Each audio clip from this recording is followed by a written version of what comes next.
बिस्मिल्लाहिर्रहमानिर्रहीम। मैं हूं वसीम ज़िया, अंबर एग्रोकेमिकल मुल्तान से। आज का ये मेरा वीलॉग वो है अपने काश्तकार भाइयों के लिए। मकई की काश्त का टाइम हुआ चाहता है, तो मकई की काश्त और उसकी जो प्रोडक्शन टेक्नोलॉजी है कि मकई से मैक्सिमम पैदावार लेने के लिए हमें किन किन मराहल से गुजरना पड़ता है और कौन कौन सी एहतियाती तदाबीर जो हैं वो इख्तियार करनी चाहिए। तो मेरे साथ मौजूद हैं हमारी कंपनी के डायरेक्टर मियां इमरान साहब, जो कि मकई की फसल को और उसकी प्रोडक्शन टेक्नोलॉजी को बहुत बेहतर तरीके से समझते हैं। तो मैं उनकी यहाँ अंबर एग्रो के हेड ऑफिस में मौजूदगी से फ़ायदा उठाते हुए उनसे पूछता हूँ कि मकई की फसल स्टार्ट से लेकर एंड तक जिन मराहल से गुज़रती है, हमारे काश्तकार भाइयों को किन चीज़ों का ख्याल रखना चाहिए। अस्सलाम वालेकुम इमरान साहब। इमरान साहब, सबसे पहले मुझे ये बताएं कि सीड की सिलेक्शन जो है, ये जो हमारी बहारिया मकई है, इसमें फार्मर के लिए कौन सी वैरायटीज़ हैं जिनका इंतखाब उसे करना चाहिए, कौन सी वैरायटी बेहतर जा रही हैं, वो आप मुझे बताइए काइंडली। सबसे पहले तो फार्मर को चाहिए कि ये जो बहारिया मकई होती है, इसमें जो सीड होता है, इस पे गर्मी बर्दाश्त करने की जो सलाहियत वो ज़्यादा होनी चाहिए सबसे पहले, क्योंकि इसमें गर्मी में इसने तैयार होना होता है, पोलिनेशन होती है तो उस वक्त। और उसमें आजकल पाइनर मोनसेंटो के प्रोडक्ट बहुत अच्छे हैं। उसमें 1429 के नाम से आम फार्मर की ज़बान पे है, 632 के नाम से है, 7024 है। और इस तरह के जो सीड हैं वो पिछले कई सालों से अच्छी पैदावार भी दे रहे हैं और गर्मी भी बर्दाश्त कर रहे हैं। और सबसे बढ़ के ये चाहिए कि इस वक्त जो गर्मी टेम्परेचर बढ़ रहा है, तो इन सीड्स के साथ साथ हमें जितनी जल्दी हो सके फरवरी के महीने में पहले 2-3 वीक में ही इसको काश्त कर लेना चाहिए। बिल्कुल सही जी। आपने जो मेरा अगला सवाल था वो भी मेरे पहले सवाल में से समेट लिया कि इसकी काश्त जो है, क्योंकि गर्मी इस दफ़ा रूटीन से जल्दी आ रही है, तो आपने उसकी जो काश्त है वो जल्दी कर लेनी है। तो इमरान साहब, ये सीड ट्रीटमेंट जो है मेज़ की फसल में, इसकी अहमियत है? अगर है तो कौन सी जो प्रोडक्ट हैं वो आप बेहतर समझते हैं मकई की बीज को लगाने के लिए? बीज के जो भी किसी भी फसल का जो बीज होता है उसको सीड ट्रीटमेंट तो बहुत ज़रूरी होती है, हर लिहाज से लगानी भी चाहिए। आमतौर पे हमारे यहाँ जो रवाज बन गया है, रवायतें बन गई हैं कि वो सीडो लगा देते हैं 100 ml। तो उससे ज़्यादा अच्छी आजकल बहुत ही अच्छी प्रोडक्ट्स आई हुई हैं और बड़े मुनासिब रेट पे भी मिल रही हैं, जैसे कंपला है, वो जो 75 सीसी की सिर्फ डोज के साथ आप 1 एकड़ को लगाएंगे। जब जहाँ आपने दो 20,000 का आपने सीड लेना है, वहाँ पे वो 1,000-1,500 सीड ट्रीटमेंट पे भी ज़रूर खर्चना चाहिए। इससे बहुत सारी बीमारी है, उसके फंजीसाइड और इंसेक्टिसाइड, सकिंग के प्रॉब्लम्स और स्पेशली जो फंजीसाइड फंगस के प्रॉब्लम है वो दूर होती हैं। मेरे काश्तकार भाइयों, जैसे कि ये सीड, मेरा एक वीलॉग ऑलरेडी भी मौजूद है सीड ट्रीटमेंट के हवाले से, कि ये जो सीडो होती है इसका इस्तेमाल नहीं करते, इसका फ़ायदे की बजाय नुकसान होता है। दूसरा, इमरान साहब ने जो बताया है कमफ्लाई, ये कमफ्लाई का ख़र्चा भी बता रहे थे 1500। हमारी कमफ्लाई जो अंबर एग्रो की है वो पाकिस्तान की बेस्ट कंपनी जो इंपोर्ट में है, नफीस केमिकल्स वाले, उनकी इम्पोर्टेड कमफ्लाई है और उसका ख़र्चा जो है वो 1500 भी नहीं है, वो 1000 भी नहीं है, वो 700-800 रुपया, 900 रुपया मैक्सिमम। अगर कोई आपको महंगे से महंगा भी डीलर आपको देगा तो 1000 रुपया है। 20,000 का सीड और 1,000 सिर्फ सीड ट्रीटमेंट के लिए। उससे आपकी जो मेज़ की जर्मिनेशन है वो भी बेहतर होगी, उसकी रूट्स को फंगस भी नहीं लगेगी, रूट गलेगी नहीं। और सेकंड, उसमें जो सीडो है, क्लोथाडेन है, वो सीड ट्रीटमेंट वाली क्लोथाडेन होती है, वो उसको रस चूसने वाले कीड़ों के लिए उसमें कुव्वत मुदावत अर्ली स्टेज में डेवलप करेगी।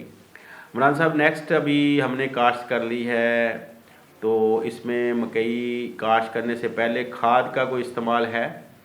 आमतौर पे जो बहारिया काश्त होती है उसमें ज़्यादातर आलू की फसल के बाद लगाई जाती है हमारे पाकिस्तान में। तो उसमें तो फास्फोरस की मकदार ज़रूरत नहीं पड़ती, लेकिन अगर आप उसके अलावा आलू की फसल के अलावा काश्त कर रहे हैं तो आपको चाहिए कि अगर आपकी ज़मीन जो है वो डीएपी इस्तेमाल करवा देती है फसल को, यानी तेज़ाबी हालत में है, तो फिर आप डीएपी यूज़ करें, नहीं तो फिर नाइट्रोफास और इसके नाइट्रोफास का इस्तेमाल करें शुरू में ही, खेलें बनाने से पहले, और खेलों में उसको दें। और स्पेशली हमारे पास अंबर डी आती है, बहुत ही अच्छी प्रोडक्ट है वो फास्फोरस के लिए, तो उसको भी इस्तेमाल किया जा सकता है। पोटाश को यहाँ पे नहीं डालना इमरान साहब? पोटाश का इस्तेमाल असल में जो ज़रूरत होती है पोलिनेशन के टाइम, थोड़ी फसल के बनने के दौरान होती है, तो दाना बनने के टाइम गोब की हालत जिसे आमतौर पे कहा जाए, उस वक्त ज़्यादा ज़रूरी होती है, उस वक्त डालनी चाहिए। ये प्लांट टू प्लांट डिस्टेंस जो है इमरान साहब, ये कितना होना चाहिए ये बहारिया में? 6 से 9 इंच का मैक्सिमम, वो आपके सीड पे डिपेंड करता है, आपकी खेल आप प्लांटर पे लगा रहे हैं कि आम खेलियाँ निकाल रहे हैं, उस हिसाब से उसको फिर फासला होता है, आमतौर पे 6 से 9 इंच के दरमियान। 6 से 9 इंच मेरे काश्तकार भाइयों इसका फासला होना चाहिए मेज़ की फसल में प्लांट का। सेकंड ये कि अगर आपने आलू की काश्त की हुई है, उसके बाद आप फसल काश्त कर रहे हैं, तो आपको फास्फोरस की खाद डालने की ज़रूरत नहीं है। अगर आपने आलू की फसल नहीं कर रहे, आप दूसरी किसी क्रॉप या ऐसे ऐसे इस्तेमाल उसको बीज रहे हैं, तो वहाँ पे आपको 2 बोरी के बराबर डीएपी या 4 बोरी नाइट्रोफास इस्तेमाल करनी है।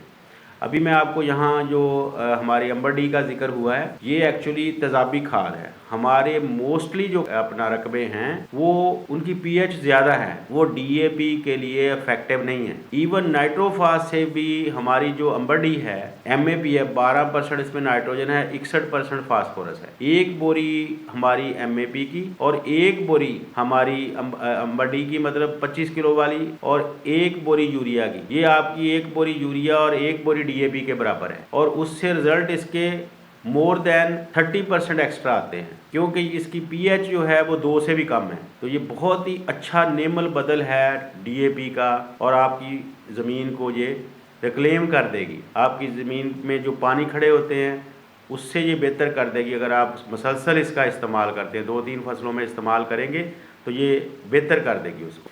नेक्स्ट इसमें इमरान साहब क्या मरहला है कि इसमें कोई फंगस भी लगती है या कीड़े ही लगते हैं? और कीड़े लगते हैं तो कौन से कीड़े हैं और उनका हल मेरे काश्तकार भाइयों को ज़रा कोई मुख्तसर सा बता दें। असल में इसमें फंगस के तो चांस बहुत ही कम होते हैं, लेकिन इसमें कीड़ों का अटैक मौसम की शिद्दत के साथ बहुत ज़्यादा हो जाता है। उसका कंट्रोल भी बार बार स्प्रे करने से ही होता है। आमतौर पे इसको सबसे पहले तो इसमें बोरर होता है मेन, उसका बोरर के लिए इस्तेमाल करते हैं। हमारे पास ज़िपेक्स है, बहुत अच्छा प्रोडक्ट है, पिछले साल से अच्छे रिज़ल्ट आ रहे हैं उसके।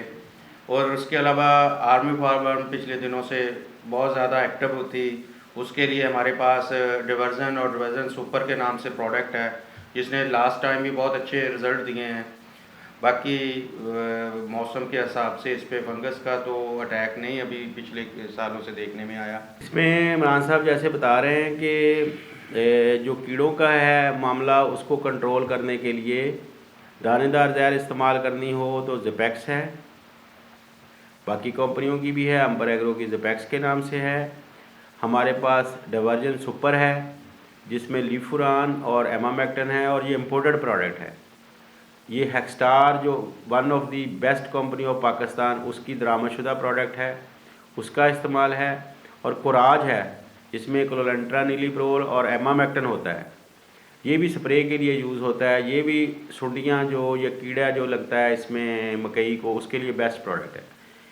2 चीज़ें मैं और ऐड कर दूं कि आप जब भी यूरिया का इस्तेमाल करें किसी भी फसल में, और ख़ास तौर पर मेज़ में, तो उसमें 2 kg सल्फ़र ज़रूर डाल लिया करें। 1 kg मिनिमम, मैक्सिमम 2 kg। और आप यूरिया उतना कम कर दें अपनी डोज में जितने का सल्फ़र आता है, तो फिर भी आपको यूरिया जो आप कम कर रहे हैं उससे ज़्यादा फ़ायदा होगा, क्योंकि सल्फ़र जो है वो यूरिया को का जो ज़िया है उसको ज़ाया होने से बचाता है, और ज़मीन की जो पीएच है उसको मेंटेन करता है। और ज़मीन में जो फंगस है उससे वो उसको फ्री रखता है, और ज़मीन में बदतर कंडीशन को ज़्यादा देर तक मेंटेन रखता है। एक तो पैसे आपके वही लगेंगे जो आपने लगाने जा रहे हैं। सेकंड ये फ़ायदा होगा कि आपका एडिशनल वो जो मैंने 2 3 4 चीज़ें सल्फ़र की बताई हैं वो भी फ़ायदा होगा। तो वो अपने पैसे पूरे यूरिया की जो मतलब क्वांटिटी कम की है, वो यूरिया को उतना अफेक्टिव बना देगा, सल्फ़र जो जितने पैसे लगाए हैं उससे ज़्यादा अफेक्टिव बना देगा। और लास्टली ये कि कम से कम 20 लीटर पोटाश जो है वो जैसे ही आप की छल्ली निकलने का अमल शुरू होने वाला होता है उस वक़्त 2 दफ़ा पोटाश का स्प्रे जो है वो ज़रूर कर, स्प्रे फ्लड 2 दफ़ा, 10 लीटर एक दफ़ा और फिर 10 लीटर दूसरी दफ़ा इसका आप इस्तेमाल करें। इससे जो आपका दाना है वो शाइनी होता है, उसका वज़न बढ़ता है, ठीक है, उससे उसकी कीमत भी ज़्यादा लगती है और वज़न भी ज़्यादा हो जाता है, यानी कि मकई की फसल का। तो ये आलमोस्ट प्रोडक्शन टेक्नोलॉजी है इमरान साहब कि जड़ी बूटियों को कंट्रोल करने के लिए फार्मर को कौन से प्रोडक्ट ज़्यादा यूज़ करने चाहिए और वो किस वक्त, और जड़ी बूटियाँ इसमें ज़्यादातर होती कौन सी हैं। आमतौर पे जो जड़ी बूटियाँ हैं उसमें चौड़े पत्ते की भी होती हैं और नकीला पत्ते में ढीला इसमें काफ़ी डिस्टर्ब करता है फसल को। लेकिन सबसे ज़्यादा मसला फार्मर की तरफ से बाज़ दफ़ा बन जाता है कि वो उसके अभाव को देखते लेट कर लेता है, जिससे फसल का भी नुकसान होता है। तो जड़ी बूटी ज़्यादा होने से बाद में स्प्रे भी उतना काम नहीं बाज़ दफ़ा कर पाते। इसलिए फार्मर को चाहिए कि 2 दफ़ा बेशक करें, लेकिन जड़ी बूटी निकलते ही जब वो 1 से 2 पत्ते की हो जाए उसी वक्त उसको स्प्रे करें। उसके बाद भी अगर उनको ज़रूरत महसूस पड़े तो दोबारा कर लें, बजाय इसके कि उसको बड़ी करें और बड़ी करने पे जो फसल का नुकसान करना होता है वो कर चुकी होती है उस वक्त। और इसमें आमतौर पर गैंगबी का स्प्रे होता है, वो हमारे पास इम्पोर्टेड मौजूद भी है कंपनी के पास, तो उसी का ही स्प्रे होता है। वो पिछले कई सालों से बड़े अच्छे रिजल्ट दे रही है, तो उसी को इस्तेमाल इमरान करें। साहब इसमें जो मेज़ की फसल है इसमें प्री इमरजेंस कोई नहीं। प्री इमरजेंस में तो पहले कई साल पहले से ये चला आ रहा था और बड़ा अच्छा था, लेकिन अचानक गैंगबी के बाद फार्मर ने उसका इस्तेमाल कम कर दिया है। लेकिन अब रिकाल बहुत अच्छा प्रोडक्ट है, चौड़े और नकीले दोनों पत्तों को रोकती है वो निकलने से, तो बहुत अच्छा प्रोडक्ट है। जैसा कि इमरान साहब ने बताया है कि जड़ी बूटियों के कंट्रोल ये तो वन ऑफ द मेजर था जो हम जिसको एंड पे ले गए। तो इसमें 2 स्प्रे पर जाने की बजाय मैं अपने फार्मर्स को ये रिकमेंड करूँगा कि वो एक अपना प्री इमरजेंस करें, दूसरा पोस्ट इमरजेंस करें, यानी कि उगने के बाद वाला बाद में करें, लेकिन एहतियाती तौर पर उसको उगने से पहले जो स्प्रे किया जाता है, जैसे रिकाल है, जैसे हमारा इम्पोर्टेड एसमेटालाक्लोर है, ये दोनों इस्तेमाल कर सकते हैं आप। इससे ये होता है कि जो जड़ी बूटियाँ उनको उगने नहीं देता, फिर बाद में अगर कोई बारिश हो गई या कुछ उग भी आई तो जो इमरान साहब ने एक चीज़ बताई है कि फौरी कर लिया करें, जड़ी बूटी को बड़ा ना होने दिया करें। उससे एक तो नुकसान होता है, दूसरा जड़ी बूटी कंट्रोल कम होती है। उससे बेहतर है कि आप एक दफ़ा और स्प्रे कर लें दोबारा, लेकिन लेट स्प्रे नहीं करना कभी भी। अगर आप लेट स्प्रे करेंगे, आप स्प्रे भी आप 2 करने पड़ जाएंगे जड़ी बूटी को कंट्रोल करने के लिए, और रिज़ल्ट भी वो नहीं आएंगे और नुकसान भी कर चुकी होगी। तो काश्तकार भाइयों को मुझे पूरा यकीन है कि अगर आप हमारे इन जो मशवरे हैं जो हमने अपनी ज़िंदगी में फील्ड से, अपने काश्तकार भाइयों से, अपने इल्म से सीखे हैं, उन पर अमल करेंगे तो इंशाल्लाह 100 मन से ऊपर पैदावार जो है वो बहारिया में ये ऐसे ही है जैसे गंदम में 40 मन पैदावार ले लेनी। तो हम आज हमारी तरफ से अंबर एग्रो के केमिकल की तरफ से जो हमारा तरबियती प्रोग्राम है काश्तकार भाइयों के लिए यही कुछ। अल्लाह ताला आपका हामी व नासर हो। इमरान साहब आपका बहुत बहुत शुक्रिया जी।